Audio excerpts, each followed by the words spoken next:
Dans la vidéo que je fais sur YouTube, qui parle de Queen Eskimo, je cite à un moment donné Nicolas Ray. C'est réalisé par Nicolas Ray et Nicolas Ray.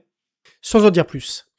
C'est pas qu'il y a rien à dire, mais peut-être que justement il y en avait trop à dire, parce que Nicolas Ray, c'est un réalisateur hyper important qui a eu une grande influence sur le cinéma, mais pas que. Parce que lors d'une fête qu'il organise à Los Angeles en 1954, vont se rencontrer deux personnes qui sont à l'origine d'une des séries de photos les plus iconiques de cette époque. D'un côté, nous avons un jeune photographe, prometteur, qui vient d'intégrer l'agence Magnum, il s'appelle Denis Stock.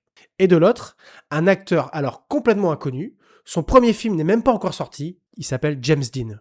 Les deux sympathisent, et Denis va aller voir en avant-première le film que James vient de tourner. Et en voyant sa performance, il se dit que cet acteur-là, ce James Dean, ça va bientôt être une star. Et ça tombe bien, parce que Denis Stock, il veut faire un reportage sur la nouvelle génération d'acteurs qui est en train d'arriver. Mais il veut pas forcément suivre quelqu'un de déjà établi. Donc, il fait le pari d'une star en devenir. Il arrive à convaincre le magazine Life de financer son reportage, ce qui est pas évident parce qu'encore une fois, James Dean, c'est personne à ce moment. Et pendant les 2 mois qui suivent, il accompagne James Dean à peu près partout. Chez le coiffeur, au café, à ses répétitions de danse, mais aussi et surtout chez lui dans la ferme familiale. Et ça, c'était quelque chose qui se faisait pas du tout à l'époque. Et quand on retrouve les pages du magazine, moi je me demande vraiment c'était quoi l'idée exactement. C'est vraiment étrange ces photos choisies, je veux dire, il y a James avec un cochon.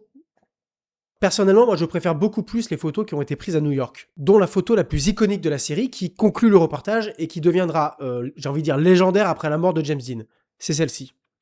On voit James qui marche sous la pluie à Times Square.